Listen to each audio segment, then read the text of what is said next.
Hello नमस्कार, welcome to शाला education. Physics के वन शॉट की सीरीज हमने जो स्टार्ट की थी उसमें वेव ऑप्टिक्स चैप्टर जो है 7 नंबर का वहां पे हम आ गए। ठीक है, अब वेव ऑप्टिक्स अगर देखा जाए तो उसमें बहुत दिया हुआ है, बट 12th के हिसाब से सीडी के हिसाब से जो ज्यादा इंपॉर्टेंट टॉपिक्स है, ठीक है, उस पे हम ज्यादा गौर करेंगे थोड़ा सा। ठीक है, सबसे पहले तो आते हैं इंट्रोडक्शन पे। ठीक है, तो इंट्रोडक्शन वेव ऑप्टिक्स के बारे में अगर बताना तो वेव क्या होता है ये आपने जान लिया है, सुपरपोजिशन ऑफ वेव, राइट। अब ऑप्टिक्स क्या होता है ये आपको समझना पड़ेगा। क्लियर है क्या? ठीक है, अब देखो ऑप्टिक्स की अगर शुरुआत करूं इस चैप्टर के इंट्रोडक्शन की, तो भाई ये स्टेजेस में ज्यादा है। सबसे पहले हमने देखा था एनर्जी। क्या देखा था? ठीक है, एनर्जी से ये भाई साहब कहां पहुंच गए थे? एक्सेलरेशन पे। कहां पहुंचे थे? फोर्स पे, सॉरी फोर्स पे। एनर्जी ने फोर्स लगाया, फोर्स ने एक्सेलरेशन लगाया। फिर एक्सेलरेशन के बाद क्या हुआ था? जब किसी भी चीज को मैं एक्सेलरेट करता हूं तो क्या होता है? वेलोसिटी में चेंज होता है, स्पीड कम ज्यादा। ठीक है, तो फिर क्या हुआ था? Change in velocity. ठीक है, इंट्रोडक्शन चालू है। ठीक है, इंट्रोडक्शन। अब चेंज इन वेलोसिटी हुआ मतलब क्या हुआ? मोशन हुआ, स्लो मोशन, फास्ट मोशन, जो भी हुआ क्या होगा? मोशन हुआ। अब अगर मोशन हुआ है भाई साहब, तो मोशन किसका हुआ? वेव में लाइट का होता था हमारे इसमें। ठीक है, ट्रांसफर मीडियम। तो लाइक जो लाइट है ये इन द फॉर्म ऑफ किस में चेंज हो रही है? Light form of energy. क्या है लाइट? क्या है? Nothing but the form of energy. अगर ये light a form of energy है, it means what? The study of light involves in its nature. कहां पे? The study of light involves its nature, reflection, refraction जैसे concept है हमारे पास। ठीक है, इन शॉर्ट नोट मैं क्या बोल सकता हूं? Wave optics is nothing but the branch of किसकी है? फिजिक्स की। ठीक है, मतलब ऑप्टिक्स बोलते हैं, ब्रांच ऑफ ऑप्टिक्स बोलो। ठीक है, ठीक है, wave optics the branch of optics in which या फिर दैट स्टडीज क्या क्या होता है? Behaviour of light as wave rather than the only single rays.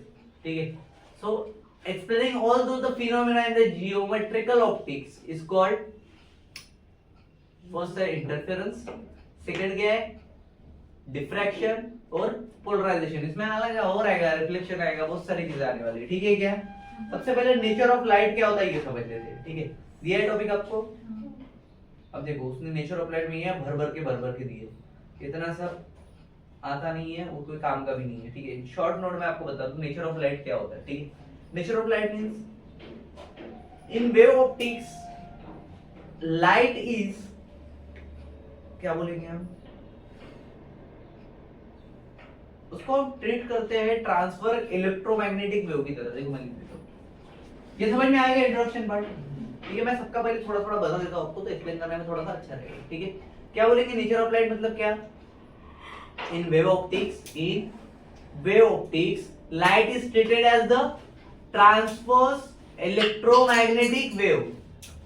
किसकी तरह यूज होती है? Transverse electromagnetic wave. अब इलेक्ट्रोमैग्नेटिक वेव तो उसकी प्रॉपर्टीज रहेगी, it has properties like wavelength, frequency देखी हमने वेव में, करेक्ट, वेवलेंथ देखी एंड फेज देखा है, जिसको फेज डिफरेंस निकाला है हमने, करेक्ट। उसके बाद हाइजेंस प्रिंसिपल आएगा इसमें, रिफ्लेक्शन, रिफ्रैक्शन एंड डिफ्रैक्शन के बारे में बता दो। ठीक है क्या? ये सारी चीजें, यंग्स डबल स्लिट एक्सपेरिमेंट आएगा, ये सारी जो चीजें ये हमें देखनी है। ठीक है, क्लियर है क्या? चलो तो अभी चैप्टर की तरफ बढ़ते हैं थोड़ा सा। इंट्रोडक्शन पार्ट समझा? ठीक है, अब नेचर ऑफ लाइट में मैं आपको कुछ पॉइंट बता रहा हूं, उसके हिसाब से मैं देखते हैं। ठीक है, क्लियर है क्या? देखो नेचर ऑफ लाइट के बारे में देखते हैं हम सबसे पहले। नेचर ऑफ लाइट में हमें दो महान साइंटिस्ट लोगों का योगदान मिला है। पहले हमारे बाबा न्यूटन, ठीक है, Newton sir, Isaac Newton sir ने दिया था। ठीक है, जिसको हम बोलते हैं कार्पस्कुलर थ्योरी। क्या बोलते हैं? क्या बोलते हैं अर्पिता?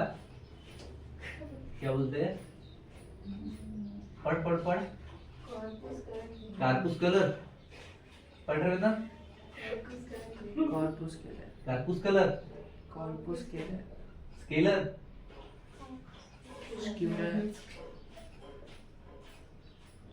कार्पस्कल थ्योरी है वो, ठीक है। एंड एक दिए थे हमारे जो मोस्ट हाइजीनिक साइंटिस्ट हो चुके, ठीक है, उसको बोलते हैं हाइजेंस, ठीक है। क्या बोलते हैं? उन्होंने दी थी वेव थ्योरी। क्या दी थी? वेव थ्योरी, ठीक है।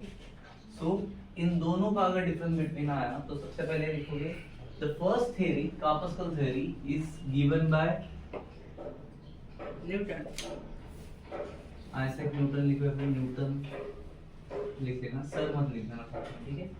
ओके, वो हम लोग बोलते हैं विथ रिस्पेक्ट, बट तुम लोग सिर्फ पूरा नाम लिखो या फिर वहाँ पे डाल देना SCI, मतलब साइंटिस्ट न्यूटन, ठीक है। And this one is given by, किसने दी थी ये? हाइजेंस, हैलोजन ने, ठीक है क्या? क्लियर है? चलो उसके बाद क्या बोला गया था ऐसा इसमें, देखो दिया है, क्या बोला था, क्या बोला था? The concept further proposed that the light made up of particles. क्या होता है कार्पस्कल मतलब क्या होता है, कार्पस्कुल मतलब क्या होता है? न्यूटन सर के हिसाब से क्या होता था? लाइट, फर्स्ट के second, light travel through small particle जो रहते हैं उसको ही हम बोलते हैं कार्पस्कल। क्या बोलते हैं? ठीक है। तो न्यूटन सर ने क्या बोला था कि भाई मेरे हिसाब से तो ये है, बट हाइजेंस सर ने क्या बोला? हाइजेंस सर बोलते हैं कि लाइट नहीं, ऐसा नहीं, वो वेव के फॉर्म में जाता है, इसलिए उसको वेव थ्योरी नाम दिया। समझ में आया? तो ये दो हेडिंग से तुम्हारे दो पॉइंट बन गए, ठीक है। इन्होंने क्या बोला? लाइट ट्रैवल, क्या बोला? Light travel in the form of, ठीक है क्या? दो चीजें क्लियर हो गई।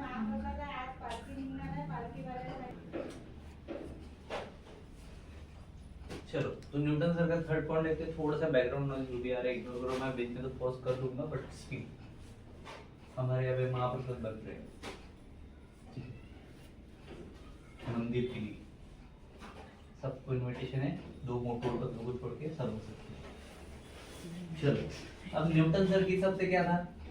इन्होंने क्या बोला? जो कार्पस्कल से हमारे कार्पस्कल, ये क्या है? ये रिजिड है। क्या बोले? रिजिड है। वापस बोला मासलेस भी है। क्या बोला? मासलेस भी है, मतलब मास भी नहीं है भाई का, और रिजिड भी है, और क्या बोल दिया पता है क्या? इलास्टिक भी बोलते हैं। क्या बोलते हैं? इलास्टिक भी, मतलब ये है अभिजीत, मारते टाइम इधर मुड़ा उधर मुड़ा, ऐसा हाथ करो कोई फर्क नहीं पड़ रहा, ठीक है, बरोबर समझा उसको। चलो बट वेव के लिए हमारे हाइजीनिक सर ने, मतलब हाइजेंस ने क्या बोला? ये जो मीडियम है ये कहीं पे भी प्रेजेंट रहता है, ठीक है। वेव मीडियम कहीं पे भी प्रेजेंट रहता है, मतलब क्या? मीडियम इज इधर प्रेजेंट एवरीवेयर, ठीक है। बट उसमें क्या चाहिए? बोलते इथर चाहिए। क्या चाहिए? इथर चाहिए। तो medium called as ether is present everywhere, ठीक है। क्लियर है क्या? अब डिफरेंस क्या है? तो डिफरेंस ये है कि न्यूटन सर ने बोला कि different colours are due to different size of particle. Corpuscle मतलब पहले बोला स्मॉल पार्टिकल, इन्होंने क्या बोला? डिफरेंट कलर की बात है जब लाइट पड़ती है sir, different colours, colors due to size, different size of particles.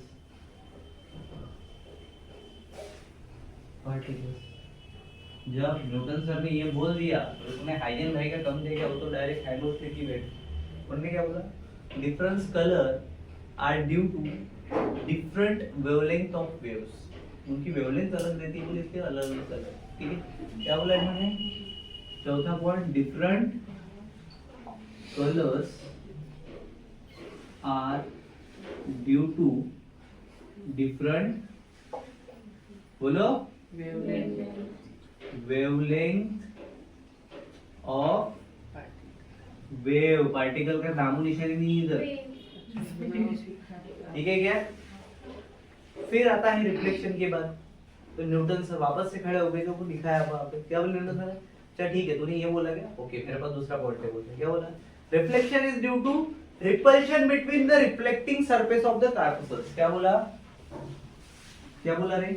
चलो बाकी के पॉइंट में ओरली बता रहा हूँ, ठीक है? पूरा लिखते बैठूंगा तो बहुत समय हो जाएगा।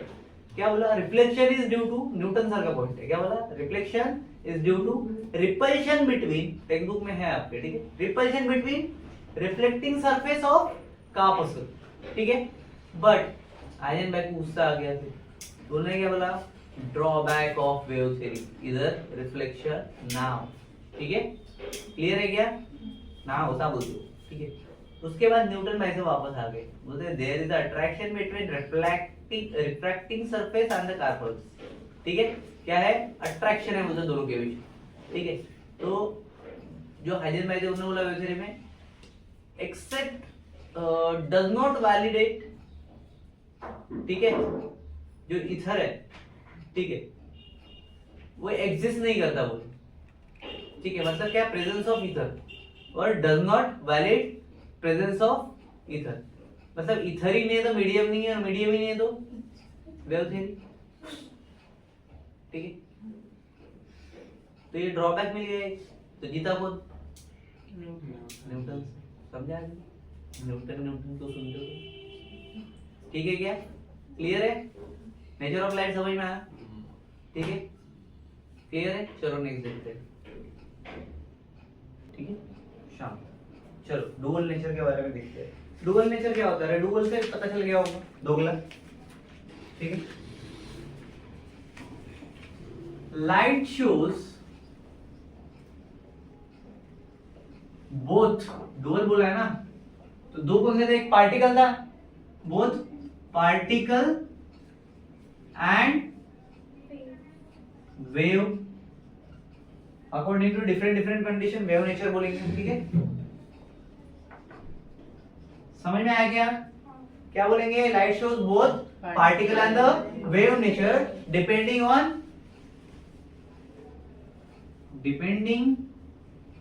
On condition. अब कौन से कंडीशन है भाई? In some condition wave nature, क्या बोलेंगे? In same condition wave nature dominates, in same condition particle nature dominates, ठीक है? उतना तो आता होगा, ठीक है? It means what? Hence light has, क्या बोलेंगे? डुअल नेचर, ठीक है? बराबर है? अब लाइट एज अ वेव में कुछ पॉइंट्स है अपने पास, क्या है? लाइट एज अ वेव में कुछ पॉइंट्स है अपने पास, ये वेव नेचर है वो, ठीक है? डुअल नेचर ऑफ लाइट दिख रहा है क्या? दिख गया। उसके बाद लाइट एज अ वेव दिख रहा है क्या? हाँ दिख गया। ठीक है, वो देखो। अब लाइट एज अ वेव के कुछ पॉइंट्स मैं आपको बता रहा हूँ, वो याद रखना, ठीक है? चलो, क्या है light as a wave? Dual nature का डेफिनेशन समझ में आ गया? समझे क्या? चलो, मतलब जो पार्टिकल भी दिखाएगा और वेव नेचर भी दिखाएगा, मतलब वो क्या है? डुअल नेचर, दोनों साइड से आ रहा है, ठीक है? क्लियर है?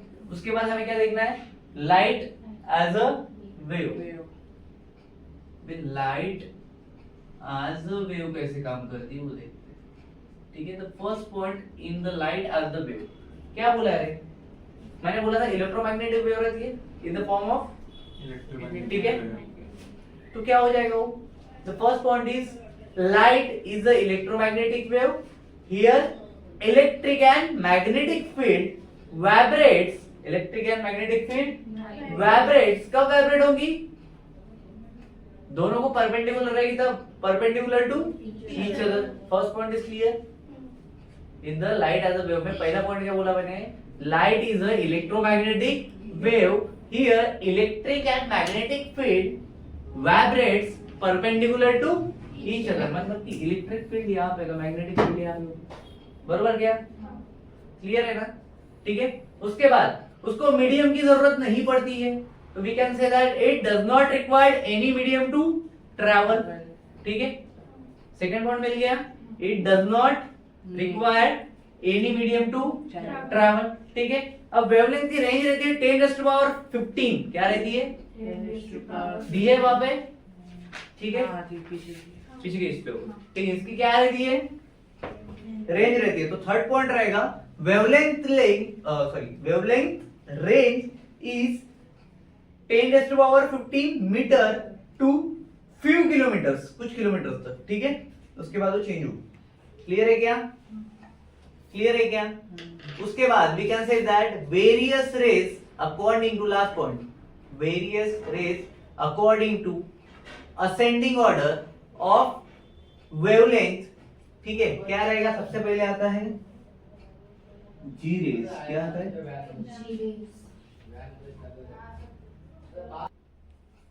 चलो। तो अकॉर्डिंग टू हमारा जो फोर्थ पॉइंट रहेगा is in a light as a wave में क्या होगा, various rays according to ascending order. Ascending मतलब क्या रहे, डिक्रीज डिक्रीज होते जाना, ठीक है, ऊपर से, मतलब छोटे से बड़ा होते जाना मतलब असेंडिंग, और डिसेंडिंग मतलब नीचे आना। तो सबसे पहले हम बड़ा लेते हैं, क्या आएगा, सबसे पहले आती है गामा रेज, क्या आती है, गामा रेज। गामा रेज से छोटे नंबर पे सेकंड आती है एक्स रेज, क्या आती है, एक्स रेज, ठीक है।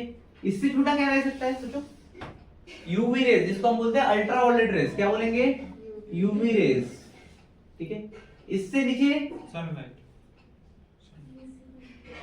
जो विजिबल रहती है, विजिबल रेज, सनलाइट बोल रहा हूं मैं, रुक जा, तुमको मिलता हूं मैं बात, ठीक है। उसके बाद इंफ्रारेड, क्या कहेंगे, इंफ्रारेड, इंफ्रारेड, इंफ्रारेड, इंफ्रारेड नहीं, द इंफ्रारेड रेज, ठीक है। उसके बाद आती है माइक्रोवेव, उसके बाद रेडियो वेव्स, ठीक है। क्लियर है क्या, विजिबल रेज की रेंज देखो 400 से 700 नैनोमीटर के बीच में रहता है, ठीक है। क्लियर है कि इसकी रेंज रहती है नैनोमीटर में, दिया होगा तो देखो, नहीं दिया होगा तो लिख लो आप, है, ठीक है, क्लियर है। चलो, तो ये क्या था, क्या था, लाइट एज वेव के 4 ठीक पॉइंट्स। है। अब हमें देखते हैं हाइजेंस थ्योरी, ठीक है। 5 पॉइंट 4 पॉइंट मैंने आपको बता दिए इसके, ठीक है, क्लियर है। चलो, उसके बाद देखते हैं हाइजेंस थ्योरी, क्या होता है हाइजेंस थ्योरी, ठीक है। अब हाइजेंस थ्योरी में क्या क्या है ये भी देखेंगे।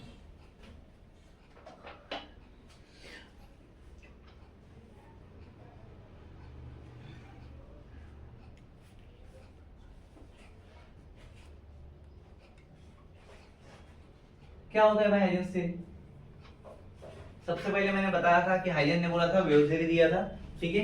इसका मतलब पहला पॉइंट ये मेरे पास में क्या, light travel in the form of, clear है क्या, क्लियर है क्या नहीं है। अब अगर वो वेव्स के फॉर्म में जा रही है तो on the basis of light क्या होगा, 3 कंडीशंस आएंगी, रिफ्लेक्शन, रिफ्रैक्शन और इंटरफेरेंस वाला, ठीक है। उसकी फिनोमेना देखनी पड़ेगी। अब उसकी फिनोमेना अगर आपको बताना है तो लाइट का नेचर भी बताना पड़ेगा, ठीक है। कुछ थियरी है जो बोल रहे हैं उसको भाई पार्टिकल है, कापस्कल है, ठीक है, कोई बोल रहा है वेव है। अब दोनों नेचर है, ठीक है। तो कुछ चीजें लाइट एज अ पार्टिकल कर डिस्क्राइब होगी और कोई कापस्कल मतलब वेव, ठीक है क्या, क्लियर है। तो लाइट एज अ वेव जो है वो हम इसमें पढ़ने वाले, इसलिए इस चैप्टर का नाम है वेव ऑप्टिक्स, समझ में आया, क्लियर है। अब हाइजन सर ने क्या बोला है, हाइजन सर ने हमें कुछ चीजें दी है on the basis of Huygens theory, किसके ऊपर में दी है, ठीक है। Primary and secondary source of light वगैरह दिए उन्होंने, ठीक है, बहुत लंबा लंबा चौड़ा चौड़ा उन्होंने लिख के दिया हुआ है। अब ये होता क्या है ये मैं आपको बताने वाला हूँ, ठीक है। इन द शॉर्ट फॉर्मेट में अगर देखें तो इनके 3 पॉइंट्स पे सारा का सारा खेल चल रहा है। कौन से 3 point, on the basis of light as wave, क्या, The basis of on the basis of light as wave. Light as a wave, क्या होगा रे, पहला होगा मेरे पास रिफ्लेक्शन क्या है, ए बोल देता हूँ इसको, बी लेता हूँ एक रिफ्रैक्शन, क्या लूंगा मैं, ये सारी चीजें पता है तुमको। रिफ्लेक्शन मतलब क्या है, जाके आने वाली, रिफ्रैक्शन मतलब है आर पार घुस जाने वाली, ठीक है। एंड सी, ये नहीं पता। हाँ, इंटरफेरेंस क्या है, इंटरफेरेंस क्या होता है इंटरफेरेंस, ये नहीं पता तो रुकावट, उसका मतलब सही बात है। बता दो सारे के सारे। सबसे पहले देखते हैं primary and secondary source of light इसमें, ठीक है, क्लियर है क्या। अब प्राइमरी सोर्स ऑफ लाइट में पहला चीज रहेगा source of light which emits the light of its own. भाई सबसे पहली बात बच्चे को पता है, जिसने कभी अभी मतलब खुद से सुसु करने भी नहीं होगा उसको भी पता है, ठीक है। क्या सोर्स ऑफ लाइट क्या है हमारे पास, सन। क्लियर, ठीक है। सूर्य देवता हम पे कृपा बनाए रख रहे हैं, इसलिए हम प्रॉपर सारी चीजें मैनेज कर रहे हैं, इसलिए प्लांट्स अपना खाना बना रहे हैं, ऐसा बोल सकते हैं, बरोबर है, क्लियर है क्या, ठीक है। तो source of light which emits lights of its own, example sun, ये हो गया प्राइमरी वाला, ठीक है। प्राइमरी और सेकेंडरी के बीच का डिफरेंस देख रहे हैं, ठीक है। और एक है, ठीक है, source of light which do not emit lights of its own, मतलब कौन, सेकेंडरी। अबे नहीं, प्राइमरी की बात ही सेकेंडरी सोर्स और प्राइमरी सोर्स ये मैंने पहले ही बता दिया ना आपको, तो वो मत बताओ मेरे को, मतलब कौन, मतलब जैसे उधर सन बताया था तो इधर क्या रहेगा वो पूछ रहा हूँ। बरोबर है, यहाँ पर दिया ही गया। तो मुंह मून ही है, ठीक है, जो खुद के इससे इमिट नहीं करता है लाइट, बट फिर भी वो दिखता है हमें, समझ में आया क्या, ठीक है। मून क्या है रे, moon is also star, correct, ठीक है। तो जिसको खुद का लाइट है हो गया प्राइमरी, और जो किसी और के लाइट से चमक रहा है वो सेकेंडरी, ठीक है। अभी इसके दांत चमकते हैं क्या, नहीं, लेकिन उसके ऊपर अगर मैंने टॉर्च मार दिया चमकेंगे क्या, नहीं। तो मेन सोर्स प्राइमरी सेकेंडरी समझ में आया क्या भाई, लिख सकते हो ना।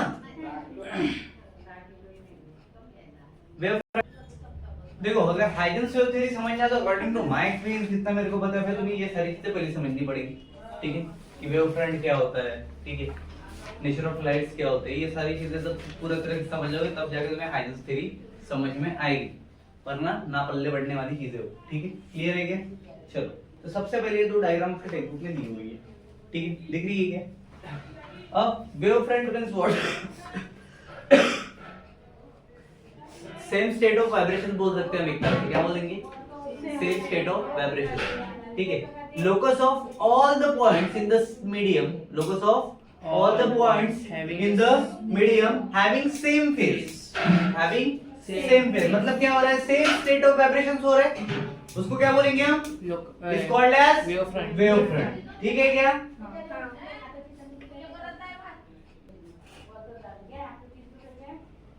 देखो तुमने एक चीज नोटिस की, ये डायग्राम किसकी है पता है क्या तुम्हें, कुआं देखा है, गए हो कुएं के पास, गए नहीं गए, हाँ, इसको फेंक के आना कुएं, एक ऐसा पत्थर लेते हो तुम कभी और अगर कुएं के बीच में डालते हो, ठीक है, तो पानी पता है ऐसा जाता है, यहाँ पे मान के रहिए ऐसा ये कुआं है, ठीक है, इसमें डाला ये पानी ऐसा सर्कुलर में ऐसा भागता है, दो तीन बनते हैं ऐसे, ठीक, क्यों होता है, the best example for the wave front, ठीक है। यहाँ पे पत्थर डाला तो ये इधर इधर भी जाती है, इधर भी जाती है, इधर भी जाती है, ठीक है, ऑल डायरेक्शंस में जाती है, ठीक है, एक्स वाई जेड पकड़ लो, ठीक है। तो क्या मैं बोल सकता हूँ, ये पॉइंट ये पे आफ्टर डालेंगे द पत्थर, ठीक है, जहाँ पे भी रिंग है उस रिंग के सारे पार्टिकल्स या फिर सारे के सारी जो चीजें है वहां पे पॉइंट जो है वो सारे के सारे सेम फेज में, तभी तो सर्कल बना पा रहा, करेक्ट, क्लियर है। तो locus of all the points मतलब क्या है, इसका फेज क्या है, सेम, मतलब ही क्या, wave front. Real life example अगर समझ में आया होगा तो इसका डेफिनेशन तुम आदिनाथ को भी बता सकते हो।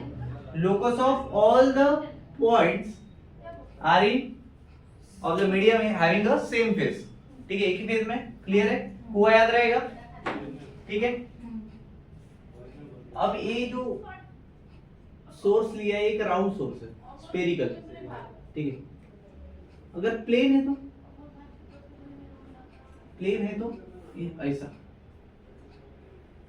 ठीक है। सन से जो अर्थ के ऊपर लाइट आता है वो इस फॉर्म में आता है, प्लेटफॉर्म में, ठीक है, और वो आते आते स्ट्रेट हो जाता है, ठीक है। तुमने कभी ऐसे सूरज को ऐसा सर्कुलर में आते हुए देखा है, गोल गोल गोल, धरती पे? नहीं बाबा, सूरज निकला तो यहाँ पे सवेरा है, इधर से अंधार है, फिर वो बढ़ते बढ़ते जाएगा, फिर शाम को 7 बजे तक यहाँ पे पहुंचेगा, तब सब तरफ सवेरा होगा, ऐसा कभी हुआ है क्या? No, it is in the form of plate. ये ऐसे रेस छोड़ देता है वो सीधे, ठीक है। इसलिए एक साइड से हमें सूरज उगते हुए दिखता है और एक साइड पे डूबते हुए दिखता है, ठीक है। इस साइड से आ रहा है भाई, वेस्ट साइड में जा रहा है, बोलते हैं हम ऐसा, ठीक है। और वेव नॉर्मल आती है इसमें, वो हमें बताता है direction of the wave, clear. अगर इसको परपेंडिकुलर ये लाइन है, मतलब ये कौन है मेरी वेव नॉर्मल, अगर ये इसको परपेंडिकुलर है तो ये वेव नॉर्मल हो जाएगी, क्लियर है, ठीक है। तो ये है मेरा वेव फ्रंट, क्या है, क्लियर है भाई, समझ में आ गया वेव फ्रंट का? कोई ऐसा है जिसको नहीं समझा? एनीवन? मयूरा? समझा समझा। हाँ बता फिर, वेव नॉर्मल कौन सी है इसमें? ये वाली है। इसे पीछे लूप परपेंडिकुलर। ये? हाँ। चलो अब समझेंगे हम हाइजेंस प्रिंसिपल। नेक्स्ट टॉपिक है हमारा हाइजेंस प्रिंसिपल।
डायग्राम है, ये डायग्राम है unpolarised light passing through two polarisations, ठीक है। किसमें से जा रहा है? दो पोलराइजेशन में से जा रही है अनपोलराइज्ड लाइट, ठीक है। क्या होता है इसमें ये देखना है हमें, ठीक है, क्लियर है। चलो ये अनपोलराइज्ड लाइट है, ठीक है, क्योंकि सारे डायरेक्शन में जा रही है। जब फर्स्ट पोलराइजेशन में भेजेंगे तो जो भी पहली इंटेंसिटी मिलेगी वो इवन मिलेगी, क्लियर है। और अगर सेकंड पोलराइजेशन में भेजा तो क्या होगा? क्या मिलेगा? नेक्स्ट इसमें एक्सिस ऑफ पोलराइजेशन ऐसा हो जाएगा, टेढ़ा हो जाएगा थोड़ा सा, ठीक है, क्लियर है। जैसे ही एक्सिस ऑफ पोलराइजेशन होगा उसी के डायरेक्शन में क्या होगा? उसको परपेंडिकुलर रहेगा, उसी लाइन में वाइब्रेट होगा पार्टिकल, क्लियर है। ये पोलराइजर है, ये हर डायरेक्शन में वाइब्रेट होगा, ठीक है। यहाँ से सिर्फ ऐसी वेव जा सकती है, ठीक है, बाकी कोई जाएगी क्या? ठीक है, सारे कैंसिल आउट हो जाएंगे, इधर सिर्फ ये सिंगल वाली हो जाएगी। कोई भी ऐसी एक्सिस है कि यहाँ पे ऐसा वैसा जा रहा है पोलराइजेशन में, ठीक है। अब कैसे निकलेगा देखो, अगर ये नहीं निकल रहा तो इसका कंपोनेंट तो निकलेगा कम से कम, ठीक है। अब क्या होता है उसमें देखो, वेव कैसे ट्रैवल होती है? y इज इक्वल टू, बोलो, ये साइन ब्रैकेट में kx माइनस ओमेगा टी, ठीक है। अब इलेक्ट्रिक इंटेंसिटी क्या होता है? लाइट वेव, मतलब उसमें इलेक्ट्रिक और मैग्नेटिक फील्ड दोनों रहेगा, ठीक है। क्या होगा? इलेक्ट्रिक फील्ड का डिस्प्लेसमेंट y2 दे दो डायरेक्ट, चलो क्या है y2, या फिर E नॉट से ही चलते हैं, y is equal to E nought, क्या होगा? साइन kx माइनस, ये E नॉट क्या है? Amplitude of wave, E nought मतलब वो जो रे है पहले ये वाली, ठीक है, ये एम्पलीट्यूड है उसका E नॉट, ठीक है। अब इंटेंसिटी होती है वो directly proportional to square of amplitude, मतलब intensity is directly proportional to square of the amplitude, मतलब a स्क्वायर आगे, क्लियर। लेकिन जैसे ही वो पास हो रही है यहाँ सीधा, क्या हो जाएगा? इवन हो जाएगा, ठीक है। तो y इज इक्वल टू क्या होगा? प्रोपोर्शनल टू E नॉट का स्क्वायर होगा, क्लियर। एम्पलीट्यूड मतलब कि क्या? E नॉट ही होगा, क्लियर है। अब इसमें आता है इंटेंसिटी डिस्ट्रीब्यूशन लॉ, इसको बोलते हैं मैलस लॉ भी, लिख लो आप, इंटेंसिटी डिस्ट्रीब्यूशन लॉ और मैलस लॉ दिया है, मैलस लॉ है, ठीक है। तो दोनों एक ही, ठीक है। उसकी इंटेंसिटी क्या हो जाती है? हाफ हो जाती है, आधी हो जाती है, ठीक है। अगर ये I है तो I1 is equal to I/2 हो जाता है, ठीक है। और I प्रोपोर्शनल E नॉट को, मतलब वो भी आता होगा, ठीक है।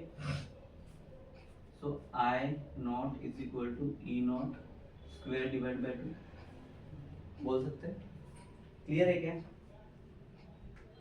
कर सकते हैं, वो भी तो आधा हो जाएगा, ठीक है। अब एक सनलाइट हो रहा है वाइब्रेटर, ठीक है, ये तो पास हो गई, लेकिन बाकी के कंपोनेंट पास होंगे, इसका वर्टिकल कंपोनेंट पास होगा, बाकियों का नहीं होगा, क्लियर। वो होता कैसे? ये तो हो रहा है अभी पास, ये देखो, ठीक है। अगर इसको इवन कंसीडर करते हो, सिर्फ सोचो कि इवन कंसीडर किए, तो ये क्या हो गया? सेकंड वन, ये इवन है तो ये क्या होगा? एंगल ले लो कोई भी, यहाँ पे फाई एंगल पकड़ लेते हैं, ठीक है।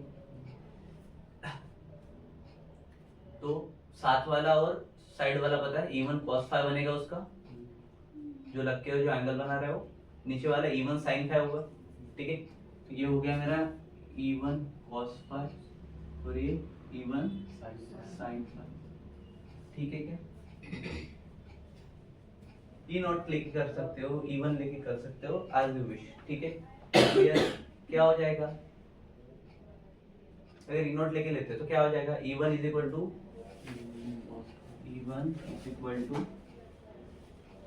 ई नॉट कॉस फाई, बरोबर हो जाएगा क्या, कुछ भी हो सकता है वो फाई, किसी के लिए 180 डिग्री में होगा, किसी के लिए 90 डिग्री होगा, इट इज डिपेंड, ठीक है, वो इस पे नहीं रहता है, ठीक है, बट इंटेंसिटी जो I1 रहेगी वो क्या रहेगी,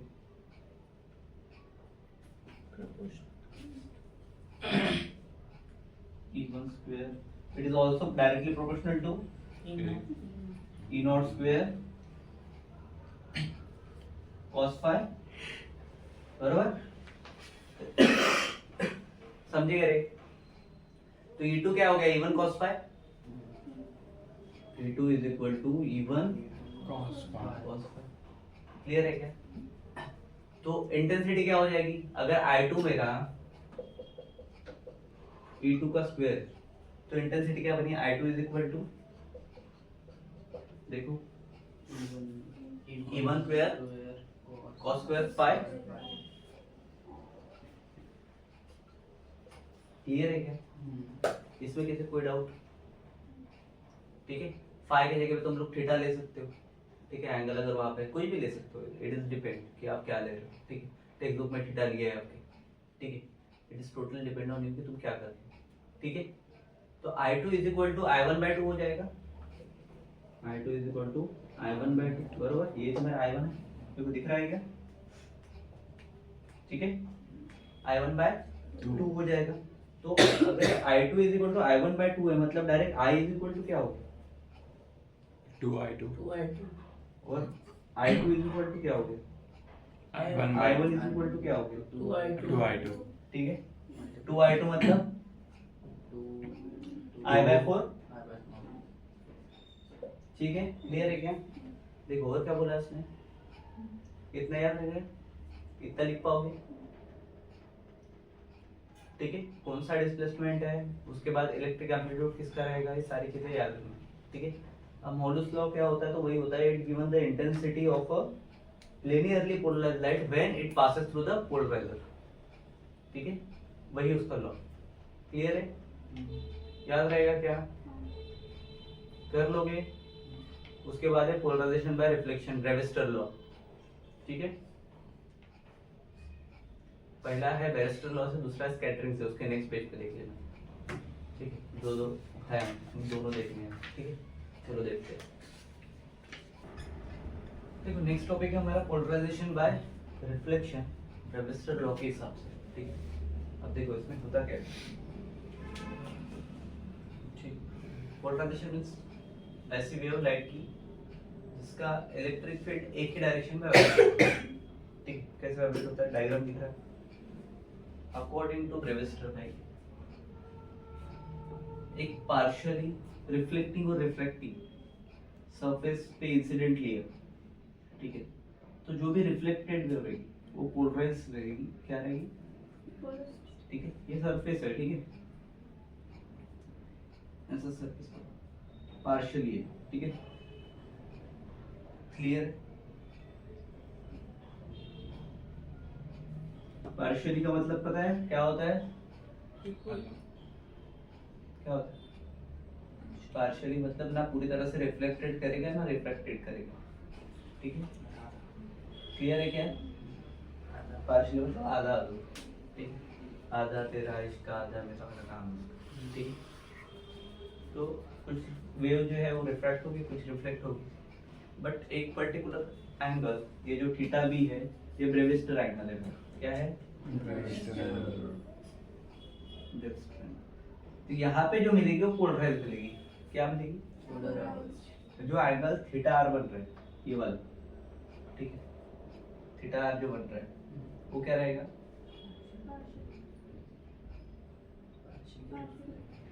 तो theta B plus theta R, ये दोनों मिला के 90 डिग्री होगा, दिख रहा है क्या, अकॉर्डिंग टू ब्रेविस्टर भाई, ब्रेविस्टर, ठीक है, क्या होगा, theta B plus theta R equals to 90 degree, वो लिखना उसके ऊपर, अकॉर्डिंग टू ब्रेविस्टर, ठीक है, तो अपना क्या था, n1 sin है, इनटू साइन आर, यही था क्या? साइन थीटा क्या हो जाएगा? And And 2 two. sin theta. Sine Theta. 90 minus theta, अब जाके निकलेगा जब दोनों 90 है, ठीक है? क्या हो जाएगा फिर? n1 sin theta b was to into cos theta b। Solve करो, इसको लाओ इधर। किसको n2 sin by cos tan Tan. tan theta is equal to n2 by n1 so therefore theta b tan inverse को उधर लेके जाओ, tan inverse हो जाएगा tan का n2 by n1 यही है ब्रेविस्टर का फार्मूला, सिंपलेस्ट, ठीक है? उसी को बोलते हैं ब्रेविस्टर एंगल। क्या बोलते हैं? Brewster angle. ये जो है, ठीक है? थीटा भी मिल गया, क्लियर है क्या? क्लियर है ब्रेविस्टर लॉ? अब नेक्स्ट देखना है पोलराइजेशन बाय स्कैटरिंग। क्या देखना है? Polarization by scattering. जब भी लाइट सन से हमारे एटमॉस्फेयर में आती है तो छोटे छोटे पार्टिकल से रिफ्लेक्ट होती है, ठीक है? तुमने कभी देखा है कि ऐसा कबीर को घर में गए हो कभी सवेरे के टाइम पे, वहाँ पे कभी छेद रहा ना तो वहाँ से एक लेयर आती हुई दिखती है, उसमें ना छोटे छोटे पार्टिकल्स जैसे दिखते हैं व्हाइट कलर के, ठीक है? रहे हो कभी गाँव में? रहे हो कभी? क्या किया गाँव में? कवेली को देखा। वाह, हाँ, तो क्या ही दिखेगा, ठीक है? So we can say that light coming from sun scatters when pass through the atmosphere, जो हमारा एटमॉस्फेयर, अब एटमॉस्फेयर ऑफ अर्थ, हम कहाँ पे रहते हैं? दिल्ली में क्या? नहीं, ठीक है? During its light it is just reflected and get polarized after striking, किसी को भी स्ट्राइक करने के बाद में, ठीक है? After striking the particles, जो भी छोटे छोटे पार्टिकल्स रहेंगे उसके बाद, ठीक है? ओके, क्लियर है क्या? जिसको ये बोलेंगे डिग्री ऑफ पोलराइजेशन, जो कि वैरीज करता है हर पार्टिकल्स पे, ठीक है? सिंपल सा कंसेप्ट है उसका, ज्यादा कुछ है नहीं उसमें दिया वो, दिख रहा है, ठीक है? अब इंटरफेरेंस जो कि बड़ा टॉपिक है वो देखना है, क्लियर? चलो देखते हैं। नेक्स्ट टॉपिक है अपना Interference. इंटरफेरेंस, हाँ वो तो है, बट क्या है उसमें? वही है क्या होता है इंटरफेरेंस? कितने लोगों को पता है? अरे हेडिंग जो बीच बीच में करते हैं। देखो रे भाई, इंटरफेरेंस मतलब क्या है? इंटरफेरेंस मतलब जो आपने पहले देखा था सुपरपोजिशन ऑफ वेव, वही इंटरफेरेंस। क्रिस्ट पे क्रिस्ट आता है, ट्रप पे ट्रप आता है, मतलब क्या मिलता है पता है ना? डियर डॉक्टर, याद आ रहा है क्या? ठीक है, वही इसमें लिखा है, तुम पढ़ो एक बार, पता चल जाएगा। व्हाट इज ए, क्या बोल रहे हो? देखो बस यहाँ पे कैसा ना, उसने थोड़ा सा S1 S2 के फॉर्म में दिया है, दिख रहा है क्या? We have learned about the superposition of wave in the chapter 6. According to this principle, when the true displacement of the particle of the medium at a given point is the sum of the displacement of the particle produced by the individual waves, as if each wave is only one which is present, because of these particle in the medium present where the crest or troughs of the two waves coincide will have the larger displacement। पता है ना, ऊपर से नीचे तो लंबा जा रहा, ठीक है, नीचे से नीचे तो छोटा जा रहा है। याद है क्या डॉक्टर वाला रूल? पता है, सेम है, बाकी कुछ भी नहीं है इसमें, ठीक है? क्लियर है क्या?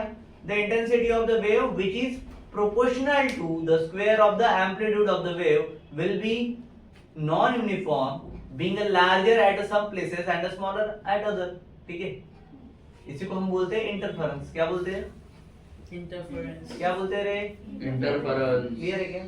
देखो मैं इसको पकड़ लेता हूँ S1, इसको पकड़ लेता हूँ S2, ये S1 से निकल रही है, ये S2 से निकल रही है, ठीक है? हाँ। ये इंटरफेयर हो रही है और इंटरफेरेंस पैटर्न आ रहा है। ये डायग्राम थोड़ा सा अपना बहुत गंदा, थोड़ा सा नहीं पूरा ही गंदा बना है, क्योंकि वो उतना निकालने का टाइम नहीं है अपने पास, ठीक है? जो मेन लाइन है इसको क्रस्ट पकड़ो, इसको ट्रप पकड़ो, ठीक है? ये ट्रप पे क्रस्ट आ रहा है याद, ठीक है? देखो ऐसा रहेगा तो, ठीक है? क्लियर? क्रिस्ट पे क्रिस्ट आ रहा है, ट्रप पे ट्रप आ रहा है, मतलब क्या हो रहा है? जहां पे भी ट्रप पे ट्रप आएगा और क्रिस्ट पे क्रिस्ट आएगा, वो हमें कौन सी से येलो पॉइंट से दिया है, बरोबर, येलो कलर, ठीक है, और दूसरा वाला रेड कलर, ठीक है। बस इतना ही इंटरफेरेंस में, बाकी कुछ भी नहीं है। देख लो, नहीं तो तुम खुद ही देख लो एक बार। दिख रहा है क्या? नहीं दिख रहा? पढ़े उसको, पढ़ो फिर।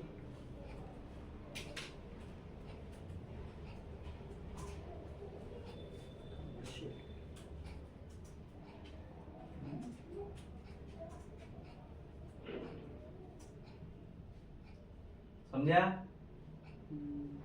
क्या होता है इंटरफेरेंस? डेफिनेशन ले लो, सिंपल डेफिनेशन, इतनी बड़ी बात The करते बैठना। intensity of the wave, which is proportional to the square of the amplitude of the wave, will be non-uniform, being a large at some places and small at others. This is called interference. वही बताने तो मैं technique से नहीं बता देता। मेरे पास एक ही एक चार मैं वही है। बोल रहा था कि सिंपल वाली समझो। इंटरफेरेंस क्या होता है? Interference is the phenomena where two और the more wave superpose, superposition of wave में हमने वही देखा, टू और मोर वेव आर सुपरपोज, मतलब क्या? कंबाइन आएंगे। सुपरपोज होना मतलब क्या? कंबाइन होना, ठीक है। तो we can say that what we can say interference is the phenomena where two और मोर वेव्स आर सुपरपोज और combine to form a new wave, to form a new wave. New wave के pattern बन रहे हैं ना यहाँ पे दो आने के बाद में, ठीक है। ये देखो, ये बार ये लाइन बना के न्यू वेव का पैटर्न यहाँ से क्रिएट कर रही है, मतलब ये क्या हो गया? मतलब ये क्या हो गया? इंटरफेरेंस। बट ये होता कब है पता है? ये इंपॉर्टेंट है, बाकी तो उसमें से मसाला दिया हुआ है। सर ओवरलैप बोल सकते हो? हाँ, ओवरलैप भी बोल सकते हैं, बट ओवरलैप इसलिए नहीं बोलते हैं क्योंकि उसके पॉइंट ही पता नहीं रहते कहाँ पे ओवरलैप हो रहा है, ठीक है। So it happens when the wave क्या होगी? कोहेरेंट रहेगी। कोहेरेंट मतलब पता है क्या होता है? कोहेरेंट का मीनिंग पता है? नेक्स्ट टॉपिक है आपका कोहेरेंट वाला। देखो, कोहेरेंट मतलब क्या होता है? सेम फ्रीक्वेंसी या द कांस्टेंट फेज डिफरेंस। क्या रहेगी? कांस्टेंट। सेम फ्रीक्वेंसी रहेगी, फेज डिफरेंस क्या रहेगा? कांस्टेंट रहेगा, और वो ओवरलैप करेगी इन स्पेस। क्या करेगी? ओवरलैपिंग इन स्पेस, ठीक है। क्लियर है क्या? तो आप एक और डेफिनेशन ऐसे बोल सकते हो क्या? Interference is the phenomena of redistribution of energy. क्या बोलोगी? Redistribution of energy due to superposition of two coherent waves. क्या बोलोगे? Due to superposition of two coherent waves. ठीक है। अब इसमें भी दो तरह के आते हैं, एक आते हैं डिस्ट्रक्टिव और एक रहता है कंस्ट्रक्टिव, ठीक है भाई। कंस्ट्रक्टिव और डिस्ट्रक्टिव का वहां पे बताया नहीं, क्या होता होगा कंस्ट्रक्टिव और destructive? When crest meets crest या ट्रब मीट्स ट्रब, तो क्या होगा? वेव्स ऐड हो रही है, ऐड हो रही है ना, दोनों same same wave, and get brighter light. तो ब्राइटर लाइट मतलब ये हो गया कंस्ट्रक्टिव। क्या हो गया रे? कंस्ट्रक्टिव। और डिस्ट्रक्टिव में क्या हो गया? When crest meet to trough, ठीक है। क्रिस्ट क्या हो रहा है? ट्रब से मिल रहा है, ठीक है, या फिर ट्रब जो है वो क्रिस्ट से मिल रहा है, तो वाइस वर्सा हो रहा है। So the wave cancel each other, दोनों क्या करेगी? एक दूसरे को कैंसिल करेगी। तो क्या होगा वहां पे? लाइट डार्कनेस आएगा ना। यहाँ पे अगर ब्राइटनेस आ रहा है तो वहां पे डार्कनेस आएगा, और डार्कनेस आ रहा है मतलब ये क्या हो गया? डिस्ट्रक्टिव इंटरफेरेंस हो गया। याद रहेगा कि कंस्ट्रक्टिव क्या होता है, डिस्ट्रक्टिव क्या होता है। क्लियर है क्या? ठीक है। फार्मूला है इसका, क्या? कंस्ट्रक्टिव का फार्मूला आता है, देखो बता रहा हूं मैं। ये कंस्ट्रक्टिव के लिए C मींस कंस्ट्रक्टिव, ठीक है। A equals to A1 plus A2। क्या होता है? A equals to A1 plus A2। तो अब मेरे को कौन बताए कि डिस्ट्रक्टिव का क्या आएगा? Minus A equals to A minus A1 minus A2। ये नहीं बे, क्या होगा? A1 minus A2। ठीक है। रिजल्टेंट में क्या मिल रहा है हमें? Intensity is directly proportional to amplitude का स्क्वायर। क्लियर है क्या? रियल लाइफ एग्जांपल बताओ, दिया है क्या वहां पे? देखो एक आगे। तुमने सोप बबल देखा है? साबुन के वो जो बनाते हैं, देखे होंगे, ठीक है। वो फूक के बनाते थे पहले, सरिंग बना के, ठीक है। ऑयल के ऊपर की फिल्म देखिए, पानी को अगर ऑयल में डाल दो उसके ऊपर ऐसा एक बबल जैसा फॉर्म होता है, वही है डिस्ट्रक्टिव कंस्ट्रक्टिव। समझ में आ गया? कलरफुल पैटर्न दिखते हैं ना आपको सोप बबल में, अलग अलग रेनबो की तरह दिखते हैं। मतलब क्या हो रहा है? थिन लेयर, अगर देखो पेट्रोल के ऊपर में पानी डालो या फिर ऑयल के ऊपर में पानी डालो, देखो कलर पैटर्न बनता है, अलग अलग बनता है। क्या तुमने बहुत बार नोटिस किया होगा? रेनबो टाइप का छोड़ दो, जब अभी बारिश चल रही थी, ठीक है, किसी का अगर गाड़ी का ऑयल डीजल मिलता है ना नीचे, तो सड़क के ऊपर देखना ऐसा ग्रीन आता है, रेड ऐसा ऐसा पैटर्न बनते हैं, वही है। क्या है वो? रेनबो के कलर दिखते हैं जमीन पे, मतलब क्या है वो? इंटरफेरेंस ऑफ लाइट है। क्या है वो? क्लियर रहेगा क्या? और कुछ बताने की जरूरत है इसमें? अब इसी के बेसिस पे आता है यंग डबल स्लिट एक्सपेरिमेंट। क्या आता है? डबल स्लिट शॉर्ट फॉर्म में इसको YDSE बोलते हैं। क्या बोलते हैं? YDSE क्या होता है YDSE? यंग्स डबल स्लिट चलो ये भी बता देता हूँ मैं आपको शॉर्टकट में। शॉर्ट फॉर्म बोल रहा हूँ, फुल फॉर्म बता रहे हो। देखो इसके बाद का हमारा नेक्स्ट टॉपिक है Young's double slit experiment. YDSE ठीक है, जिसको हम बोलेंगे YDSE। ठीक है, शॉर्ट फॉर्म उसका। क्या किया होगा इस एक्सपेरिमेंट में? तो सबसे पहले हमें ये जानना पड़ेगा। ठीक है, यंग्स डबल स्लिट एक्सपेरिमेंट एक ऐसा एक्सपेरिमेंट है जिसने इसको रियल प्रूफ दिया है, इंटरफेरेंस ऑफ लाइट को बोल सकते हैं। ठीक है, क्या किया था इन्होंने? एक फेमस एक्सपेरिमेंट है जो इन्होंने किया था। ठीक है, उसमें क्या होता है, दो तरह की चीजें होती है। ठीक है, इन्होंने प्रूव किया था कि नेचर ऑफ लाइट जो होता है, इसकी स्टडी की थी नेचर ऑफ लाइट। ठीक है, क्या बोलेंगे? Nature of light nature of light जो है वो शो करता है इंटरफेरेंस ऑफ द लाइट। ऐसा किसने कहा था? Young's double slit experiment. ठीक है, अब इंटरफेरेंस पैटर्न क्या होते थे? Bright and dark. ठीक है, हमने अभी देखा कंस्ट्रक्टिव और डिस्कंस्ट्रक्टिव। ठीक है, डिकंस्ट्रक्टिव में क्या होता था? डार्क। और ब्राइट कब हो रहा था? ठीक है क्या? अब एक्सपेरिमेंटल सेटअप बताता हूं मैं। अगर मोनोक्रोमेटिक लाइट को, जैसे कि इधर दिया है, और मोनोक्रोमेटिक लाइट सोर्स मतलब हम पकड़ ले लेजर लाइट। ठीक है, क्लियर है? मतलब ही लेजर लाइट शाइन करता है on a two very close. जब पास में पकड़ दो तो, फिर दूर करो तो डार्क लाइट क्या होता है? लाइट नैरो हो जाता है, बारीक हो जाता है। बारीक ठीक हो है, जाता है। उसको हम S1 S2 पकड़ के चलते हैं। ठीक है, नैरो मतलब S2 हो गया, S1 मतलब। तो स्लिट्स क्या हो रही है? Accurate coherent source, same frequency है बट फेज डिफरेंस है। फ्रीक्वेंसी तो तभी भी सेम है ना, दूर जा रही तो भी, पास आ रही तो भी, बट फेज डिफरेंस रहेगा दोनों में। इसका पहला फेज, उसका दूसरा phase. So light from the double slits overlaps and distinct screen इधर उधर। ठीक है, due to interference we observe bright and the dark band, जिसको हम बोलते हैं इमेजेस। नेगेटिव आती है पहले, फोटो कॉपी आती है, पता है फोटो डार्क। ठीक है, उसकी भी रोल गोरी करके आती थी, ब्राइट। पता है क्या रोल जब आता था? ठीक है, वो भी इसी से निकला हुआ है। कंस्ट्रक्टिव इंटरफेरेंस मतलब क्या है? तो ब्राइट फ्रिंज बोलेंगे हम उसको। क्या बोलेंगे? Bright it happens when delta x is equal to n lambda. ठीक है क्या? अब n क्या है? n कुछ भी हो सकता है, 1, 2, 3, अप टू चलते रहे। ठीक है, बट डिस्ट्रक्टिव में क्या होता है?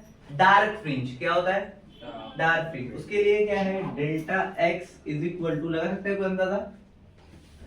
ट्वाइस n+1, बाहर क्या आएगा? अगर इधर 2 आया तो 3 लैम्डा बाय, ठीक है, n के साथ +1 मल्टीप्लिकेशन में 2 चला गया, उधर क्या आएगा? तो ये डेल x है, ये क्या है? Del x del x part difference है। क्या है? part between the light coming from two slits, दोनों में से जो आ रहा है। ठीक है, क्लियर है क्या? स्मॉल d क्या रहता है? Distance between two slits. Capital D क्या रहता है? Distance from to screen. ठीक है, क्लियर है क्या? स्लिट की जो स्क्रीन रहेगी उसके ऊपर से। लैम्डा क्या रहेगा इसमें? वेवलेंथ ऑफ लाइट जो भी यूज्ड होगा। और y क्या रहेगा? Distance of the fringe. ठीक है, अब अलग अलग फार्मूले से जो दिए हुए मैं एकदम शॉर्टर में आपको बता रहा हूँ। ठीक है, उसके बाद हमें डार्कर में देखता है इसी वर्जन। ठीक है, क्लियर है? अब एक डायग्राम दिया हुआ है टेक्स्ट बुक में, देख वो जो गोली मार रही है वो वाली, दूसरी वाली, दूसरी गोली मार हाँ पीछे ठीक है, वो देखनी है। पॉज करो, टिक निकाल लेता हूं उसको। देखो ये यंग्स डबल स्लिट एक्सपेरिमेंट का सेकंड वर्जन डायग्राम है। पहला वाला वो जो बीम आपको दिखा है उसी का सेकंड वर्जन जियोमेट्रिक डायग्राम बोलते हैं इसको। क्या बोलते हैं? ज्योमेट्रिक कंसेप्चुअल डायग्राम जो पहले थे। ठीक है, ओके। अब ज्योमेट्रिक से ही हमें हमारा डेरिवेशन जो इक्वेशन है वो मिलने वाला है, तो ये इंपॉर्टेंट है अपने लिए। ठीक है, क्लियर? देखो जो स्लिट का डिस्टेंस है उसको मैंने स्मॉल डी लिया है, जो स्क्रीन का, दोनों स्क्रीन का डिस्टेंस है उसको मैंने लिया है कैपिटल डी। ठीक है, सेंटर से वो पॉइंट जहां मेरे को देखना है मैक्सिमा है कि मिनिमा है, मतलब डार्क है क्या ब्राइट है, उसको देखना है। ठीक है, तो y का वैल्यू क्या निकलेगा ये देखना है। ठीक है, पहला और दूसरा दो ट्रायंगल दिख रहे हैं आपको। ठीक है, क्लियर है क्या? अब इस पे लगाएंगे ज्योमेट्री, अपन दो ट्रायंगल लेंगे। In triangle S1 S1 dash P, ठीक है, लगाओ पाइथागोरस इसको। S1 dash P. S1 का प्लस S1 P का स्क्वायर, ठीक है, ठीक है, होल स्क्वायर ले लो, क्या होगा? S1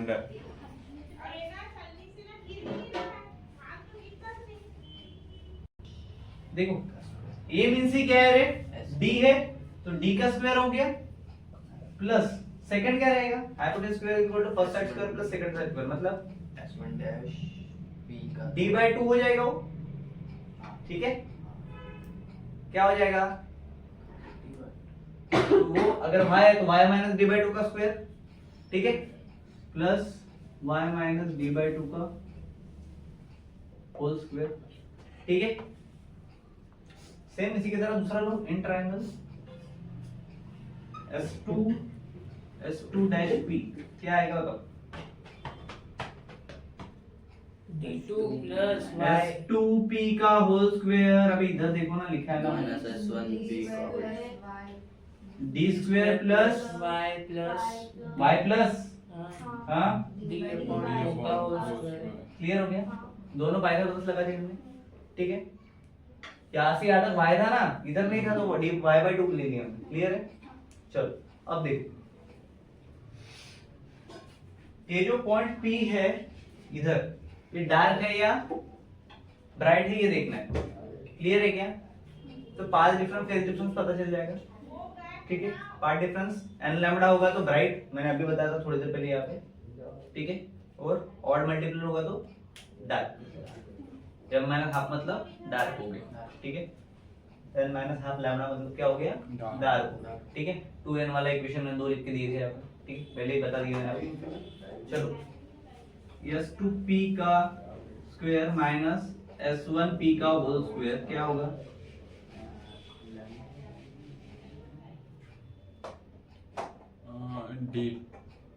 D square plus extend करो उसको, D square plus plus y y square plus D2 upon d square by 4 minus D square minus 2y, minus direct plus y ले लो, देखो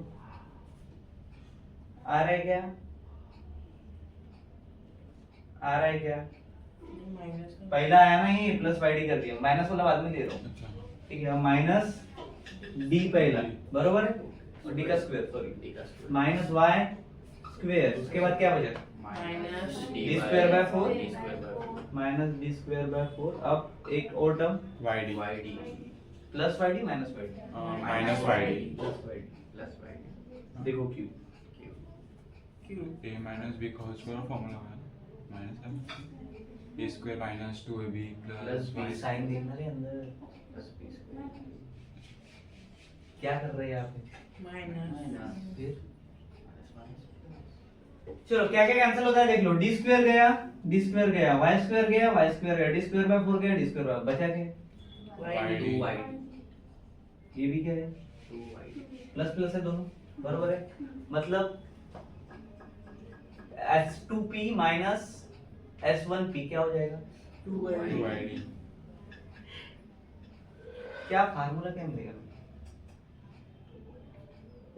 S2P minus S1P का whole square equals to 2YD सोचो, फिर square हटा देंगे तो 2 under root वो 2YD by 2. ये क्या हुआ? यहाँ पे माइनस कर रहे हो तुम एक चीज के लिए, ठीक है, तो यू कैन से S2P, ठीक है, माइनस S1P, ठीक है। अब अगर इसके मल्टीप्लिकेशन में प्लस वाला भी दे दूं, S2P Plus S1. Plus S1P, square वाला फैक्टर निकल गया, ठीक है, दोनों इक्वल्स टू क्या मिलेगा? 2y दिया है ऐसा, देखो दिया है क्या? अब ये जो कैपिटल D होता है ये बहुत बहुत बड़ा होता है स्मॉल d से, क्या होता है? D जो बहुत बड़ा होता है small d से. मतलब क्या हो जाएगा? S2P इक्वल्स टू S1P, इसको D कंसीडर कर सकते हैं, Plus S1. S2P S1P equals to D बोल सकता हूँ क्योंकि वो क्या है बहुत बड़ा है D से और माइक्रो को निगलेक्ट कर देते हैं, ठीक है। मतलब S2P माइनस S1P क्या हो जाएगा path difference 2YD divide by capital D, ठीक है। क्या होगा ये इधर देखो, अबे इसमें डाल दो यार, क्या हो जाएगा इधर इधर लिखता हूँ इसके बाद क्या होगा S2P minus S1P equals to क्या आता है 2YD अपॉन 2D, 2D आ रहा है 2 कैंसिल हो गए, क्या मिला मुझे YD upon D small d upon capital D। Clear है क्या, क्लियर है क्या। तो पार्ट डिफरेंस क्या मिला मुझे, पार्ट डिफरेंस है मेरा y small d upon capital D, clear है क्या, है आपके पास। सो फॉर ब्राइट क्या बोलेंगे, फॉर ब्राइड ब्रांड, ठीक है, या फिर बैंड बोलेंगे, फॉर ब्राइड बैंड या फिर फ्रिंज बोलते हैं उसको, ठीक है। ये क्या हो जाएगा YD अपॉन D, इसी को n लैम्बडा बोलते हैं ब्राइट को, बरोबर। तो ये किसके लिए होगा, फॉर ब्राइट बैंड बोलो या फिर ब्राइट फ्रिंज बोलो, तुम्हारी इच्छा, ठीक है। क्लियर है क्या, n लैम्बडा हो जाएगा। तो ये y है, क्या रहेगा n lambda capital D upon small d, बरोबर। अगर d इधर जा रहा है तो मल्टीप्लिकेशन हो जाएगा डिवाइड का, क्लियर है। और डार्क बैंड के लिए क्या होगा बेटा, इधर लिख दूं फॉर डार्क बैंड, हाँ क्या होगा, therefore YD अपॉन D जो है क्या आएगा, फार्मूला लिखो n माइनस 1/2, बरोबर, n माइनस हाफ लैम्बडा, ठीक है। मतलब अगर D को इधर शिफ्ट किया तो क्या हो जाएगा, ये D कैपिटल D ऊपर में जाएगा मल्टीप्लिकेशन और स्मॉल d डिवाइड में आएगा, तो क्या मिला मुझे y इक्वल्स टू, और मैं ऑलरेडी आपको बता चुका n क्या है, वेरी करेगा 0 1 2 3 4 कुछ भी आ सकता है, क्लियर है क्या, समझ में आया, समझ में आया, हैंग्स डबल स्लिट एक्सपेरिमेंट, ठीक है। अब इसके ऊपर में कुछ कंडीशंस है, दिख रही है क्या, कंडीशंस फॉर नेक्स्ट, देखो नेक्स्ट, हाँ इधर दिखी दिखी।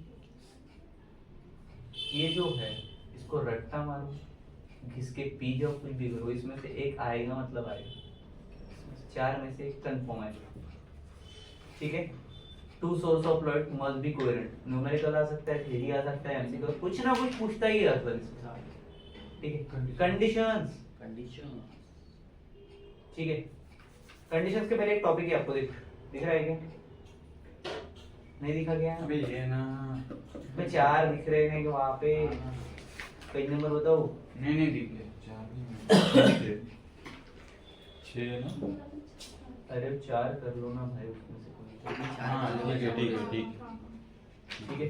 Conditions for obtaining well defined steady interference pattern दिख रहा है क्या, ठीक है। उसमें से कोई भी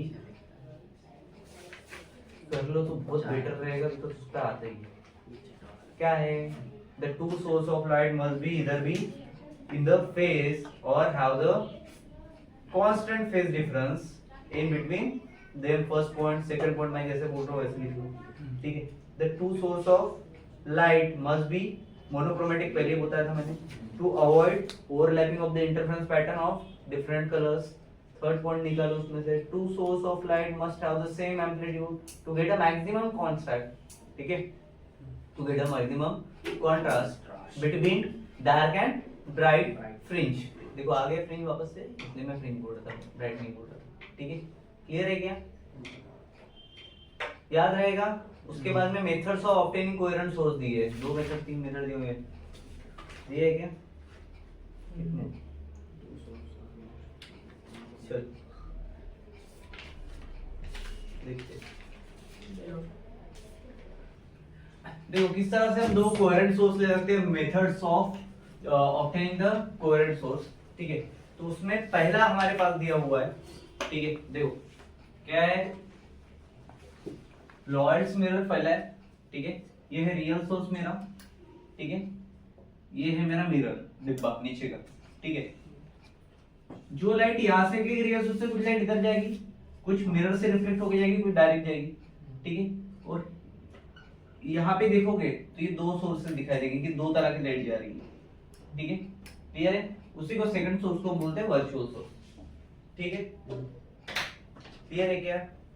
जो एरो है ये है डायरेक्ट सोर्स लाइन, ठीक है, और ये जो बाकी साथ तुम्हें दिख रहा है ये मिरर शिप्स, ठीक है, क्लियर है।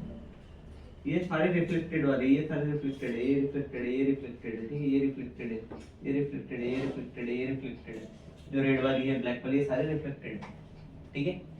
दो सोर्स एक ही सोर्स से मिल रहे। वैसा ही फ्रिजनल बाइप्रिज्म वाला है, उसका डायग्राम बना था मैंने, देख लो आप दिया है वहां पे, ठीक है। फ्रिजनल में क्या होता है, उसका एंगल ऑलमोस्ट 180 डिग्री का रहता है, ठीक है, क्लियर है क्या। और क्या दिया है उसके बारे में, it can be considered to made up of the two prism, very small refracting angle, बहुत स्मॉल रिफ्रैक्टिंग एंगल रहते हैं बोलते उसके, ठीक है, 30 से 1 डिग्री तक, ठीक है, जॉइंट एट देयर बेसिस, ठीक है। उसका ऑप्टिकल पाथ भी होता है, एक दिया नहीं है डायग्राम में, ठीक है। नेक्स्ट टॉपिक ही दिया है ऑप्टिकल पाथ, चलो देखते हैं नेक्स्ट टॉपिक ऑप्टिकल पाथ वाला क्या रहता है। देखो नेक्स्ट टॉपिक है ऑप्टिकल पाथ। क्या होता है ऑप्टिकल पाथ, देखो मानो एक मेरा एक मीडियम है, ठीक है, ग्लास वाटर, यहाँ से लाइट आ रहा है, ठीक है, ये क्या रहेगा मेरा VT मतलब V1T, ठीक है, और ये नॉर्मल ले लिया मैंने और इधर रिफ्लेक्टेड ले रहा हूँ, ये क्या करेगा V2T से करेगा, ठीक है। डेंसर मीडियम में V2T आता है, कम पाथ कवर करेगा डेंसर मीडियम में, ठीक है, पानी रहे कुछ भी पकड़ ले डेंसर मीडियम में, ठीक है। तो ये क्या होगा डेलेक्स, ये क्या होगा M, ठीक है, क्लियर है। अब रिफ्रैक्टिव इंडेक्स जो रहेगा वो मल्टीप्लाई करेगा, मतलब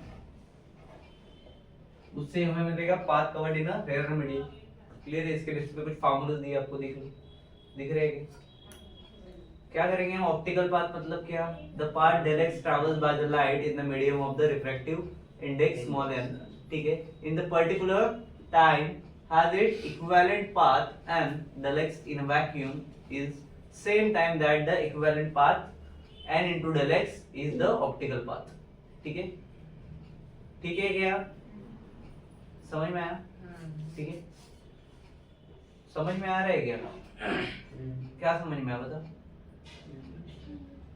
हाँ खत्म हो गया, उतना ही है, बाकी कुछ नहीं उसमें।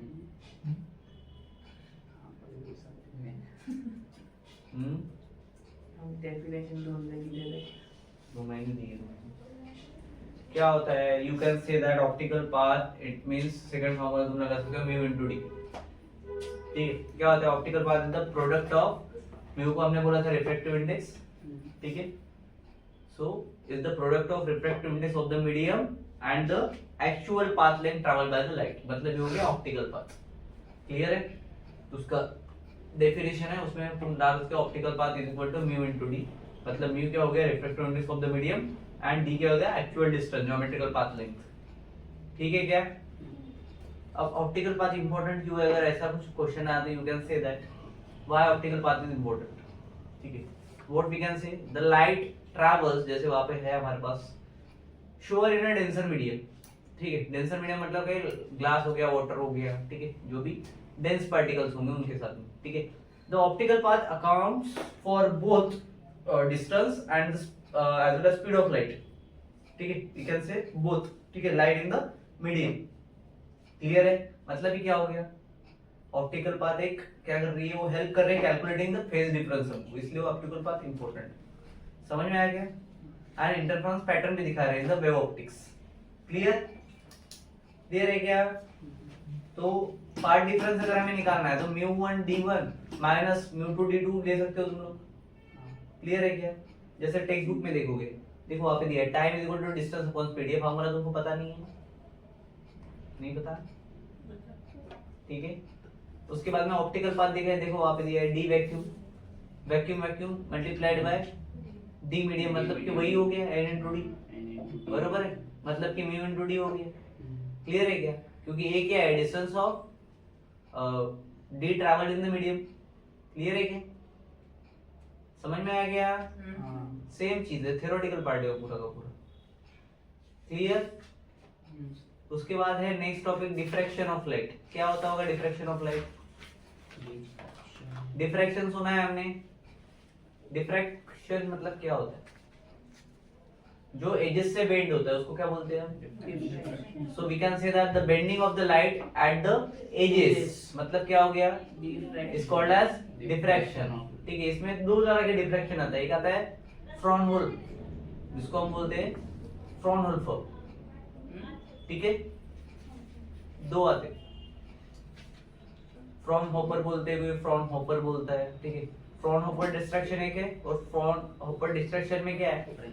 The distance between the source, slit और स्क्रीन के बीच में एक जो स्मॉल ये रहता है उसको हम बोलते हैं फ्रॉनहोफर डिस्ट्रैक्शन। क्या बोलते हैं? The distance between the source slit and the screen is small, मतलब ये क्या हो गया? फ्रॉनहोफर डिस्ट्रैक्शन हो गया। ठीक है, क्लियर है क्या? दो तरह के दिए, देखो सेकंड है फ्रेस्नेल वाला दिखा है, दिख रहा है? फ्रेस्नेल में क्या होता है? Distance much smaller than incident wavefront. और अगर बहुत ज्यादा रहा तो कौन होगा? सेकंड वाला। सेकंड क्या है? पढ़ो पढ़ो। फ्रेस्नेल। सेकंड क्या है? Fresnel diffraction. Fresnel distraction. Fresnel National. Fresnel जो भी प्रोनाउंस करना है कर ले, चलेगा। ठीक है क्या? उसके बाद एक्सपेरिमेंटल सेटअप दिया है फ्रॉनहोफर का, दिख रहा है? वो डायग्राम दी है, ठीक है, जो अपने किसी काम की नहीं है। ठीक है, उसमें वही बताया जो मैंने अभी आपको बताया। ठीक है, क्लियर है क्या? चलो बस इसमें कुछ इक्वेशंस मिलते हैं आपको, वो मैं बता देता हूँ। जैसे कि वहां पे देखो एंगल्स बन रहे हैं, ठीक है, दिए नहीं है वहां पे। अबे दिए नहीं है क्या? Good. Go far to the book. कभी भी मारो। उसके नीचे के पेज पे दिए मत। हाँ उसके बाद फादर की देख सकती हूँ। मैं मेरे को भी लगा कि निकाल तो नहीं दिए। नहीं दिख रहा है? ठीक है, देखो अगर एंगल लेके चलते हैं हम लोग, ठीक है, वहां पे एक ट्रायंगल बन रहा है, क्या बोलेंगे हम? In triangle ABC. क्या बोलेंगे? In triangle ABC. क्या हो जा रहा है? देखो वहां पे क्या हो रहा है? साइन थीटा क्या होगा? बीसी अपॉन ए, बरोबर है क्या? ठीक है, तो बीसी क्या हो जाएगा? Sin. ए साइन थीटा, बरोबर है क्या? अगर ए साइन थीटा ये है तो ए साइन थीटा मतलब ही क्या होता है? Lambda minus n lambda minus maxima minima minima. ठीक है, लगाएगा वो लगाएगा। और सेकंड ए साइन थीटा के लिए दूसरा फार्मूला एन लैम्डा है, एन प्लस और lambda plus sorry minus maxim. Clear है क्या? दो फॉर्मूले मिल गए मेरे को, मिले क्या? That is all about Fraunhofer diffraction at a single slit. Okay, क्या होता है वो? Lambda capital D upon small D, यही था। मतलब ही क्या हो जाएगा ये? अब इस केस में ये हो जाएगा 2 लैम्डा डी अपॉन ई, ये होगा डायफ्रैक्शन, बरोबर क्या? और इधर क्या आएगा?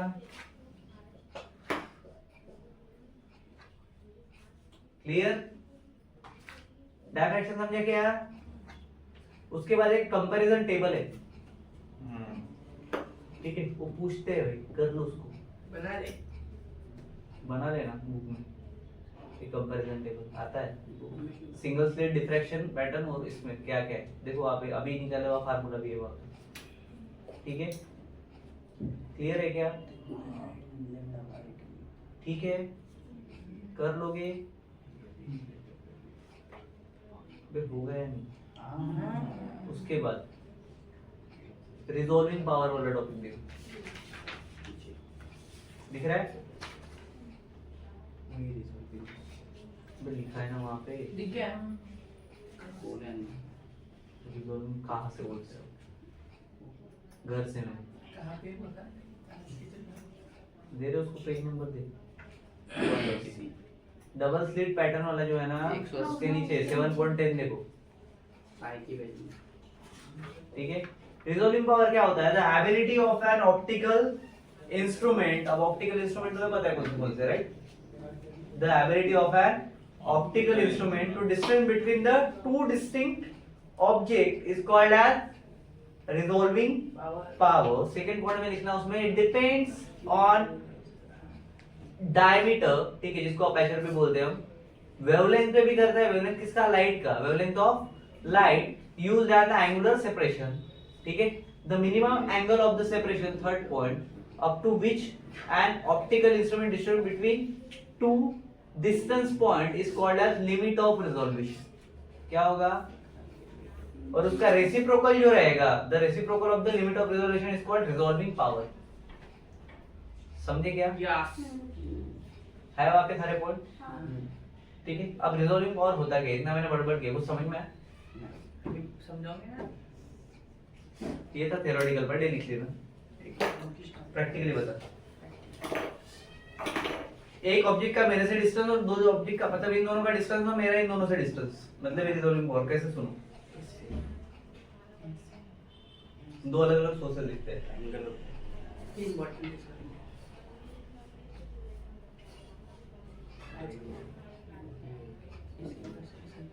देखो, ये पॉइंट दिख रहा है मेरे को, रियल लाइफ दोनों समझ में नहीं, ठीक है। बट अगर मैंने ये पॉइंट ऐसे रखे, ये दो दिख रहे हैं क्या? तो आंखों का रिजॉल्विंग पावर कम है इसको देखने के लिए, बट इसके लिए ज्यादा है। समझ में आया क्या? क्लियर है क्या? सेकंड, एंगुलर सेपरेशन भी रहा, वहां पे एंगल्स दिख रहे हैं कुछ, ऐसा लग रहा है एक ही है वो, ठीक है। क्लियर है ना? समझ में? आपके आंखों का जो भी रिजॉल्विंग पावर होगा उसके हिसाब से आपको दिखेंगे रिफ्लेक्ट हो रहा है क्या हो रहा है, ठीक है। तो इसका रेसिप्रोकल क्या रहेगा? 1/r, जो मैंने बोला था, क्या बोला था? रिजॉल्विंग पावर का रेसिप्रोकल रहेगा 1/r, ठीक है। याद रहेगा अभी क्या था रिजॉल्विंग पावर। उसके बाद है रेलिक्स क्राइटेरिया, ठीक है। रेलिक्स क्या बोलता है? उसमें भी वही है जो मैंने अभी बताया, पॉइंट वाला, ठीक है। दो सेंटर्स है तो दो सेंटर का मैक्सिमा होगा सेंटर, और आजू बाजू का फर्स्ट मिनिमा होगा, ठीक है। देखो ऐसे वेव फ्रंट बनाएंगे वहां, ठीक है। क्या बोलता है? It says that two objects can be distinctly seen by the optical instrument if they have well separated diffraction pattern. अगर अलग अलग है तो, अदरवाइज देखेंगे क्या?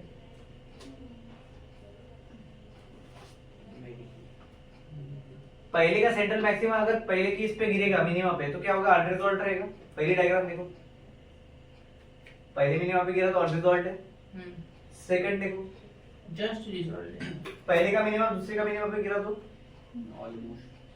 ऑलमोस्ट रिजॉल्व्ड हो जाएगा, ठीक है। मतलब पास पास रहेंगे। देखो एक ऐसा है, एक ऐसा है, ठीक है।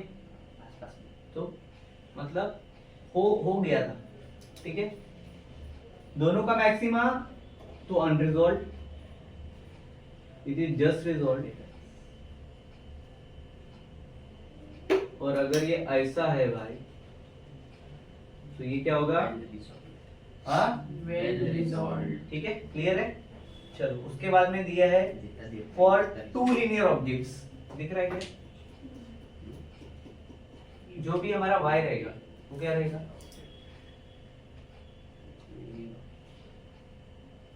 दिख रहा है क्या उसमें?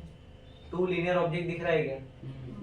ठीक है। वो क्या होता है? d theta equal to lambda by ये होता है। क्या होता है? एंगुलर सेपरेशन पोजीशन के लिए पहला प्रिंसिपल मिनिमम का, ठीक है। ठीक है, लिमिट ऑफ रिजोल्यूशन क्या होगा? d theta by lambda a. तो y is equal to d theta into ये सारा निकाला है अपन ने, ठीक है। और पेयर ऑफ पॉइंट ऑब्जेक्ट में क्या होता है? उतना इम्पोर्टेंट नहीं है बट कर लेना है, इसमें कुछ नहीं है, बस उसके फार्मूले याद रखने हैं आप। क्लियर है क्या? कर पाओगे? उसके बाद रिजॉल्विंग पावर ऑफ माइक्रोस्कोप। अब माइक्रोस्कोप देखा है आपने? हाँ। छोटी से उसको बड़ा करके देख सकते हैं, ठीक है? क्या होता होगा उसमें? लास्ट टॉपिक है, समझ लो, ठीक है? क्या है? रिजॉल्विंग पावर ऑफ माइक्रोस्कोप, मतलब पार्ट डिफरेंस वहां पे दिया है डायग्राम में, देखो 2a sin अल्फा, ये अपना रहेगा, ठीक है? 2 अल्फा क्या है वो? 2 अल्फा क्या है वो? Angular separation. ठीक है? उसमें 2 पॉइंट है, microscope with a pair of non luminous object, जो कि डार्क ऑब्जेक्ट के लिए काम करेगा, और सेकंड है microscope with the self luminous point of object, ठीक है?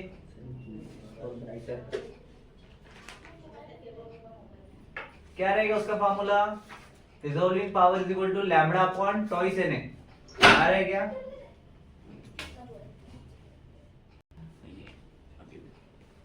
जो ल्यूमिनस होता है, सेल्फ ल्यूमिनस पॉइंट ऑब्जेक्ट, उसके लिए क्या आता है? 1.22 या फिर 0.67 लैम्बडा अपॉन, ठीक है? वहां पे दिया हुआ रहेगा, देखो मेरे को याद है, तो मेरे देख लेना, याद कर लेना उसको, बस वही याद रखना है। क्या होगा? Reciprocal point 0.61 lambda upon and n, ठीक है? साइन हटा देना, दोनों का साइन हट जाएगा, ठीक है? रिजॉल्विंग पावर ऑफ टेलीस्कोप भी सेम कांसेप्ट है, ठीक है? d अपॉन 1.22 लैम्बडा, दिख रहा है क्या? मतलब 1 अपॉन थीटा लिख सकता हूं मैं डायरेक्ट। क्लियर? रेडियो टेलीस्कोप है, इसके फार्मूले ही याद रखने हैं आपको, बाकी कुछ नहीं, ठीक है? रेडियो टेलीस्कोप का यूज होता है रे? रेडियो में रेडियो टेलीस्कोप यूज होता है टू सेंड अ सिग्नल, पहला पॉइंट दिया है वहां पे,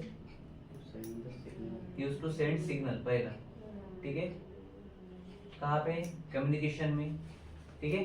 उसी को कम्युनिकेशन बोलते हैं। दिया है क्या? नहीं है। रेडियो टेलीस्कोप देखो, wavelength of the radio waves are in metres, ये तो पता है, ठीक है?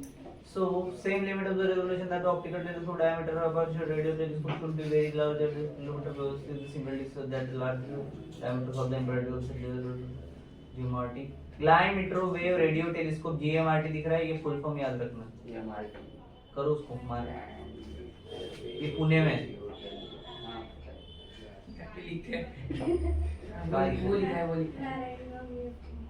नारायण गांव में, ये नहीं पता तुम्हें, पुणे में। उसके लिए जो फार्मूले दिख रहे हैं आगे में, यही हमने दिए थे अभी थोड़ी देर पहले, ठीक है? दिख रहे हैं क्या? ठीक है? अब आ जाओ रेडियो टेलीस्कोप पे। रिजोल्यूशन ऑफ ये वाला भी करना है हमारा 3.6, इनने दिया नहीं है बट वो काफी यूज होता है, मैंने आपको बता दिया, ठीक है? It is used to send a signal first, ठीक है? रेडियो टेलीस्कोप मैक्सिमम आर्मी वगैरह यूज होता है, ठीक है? और कम्युनिकेशन में ये काम में आता है, ठीक है? तो यहाँ पे हमारा वेव ऑप्टिक्स चैप्टर फिनिश होता है। अब आएंगे इसके न्यूमेरिकल सेक्शन में। Thank you so much, bye bye.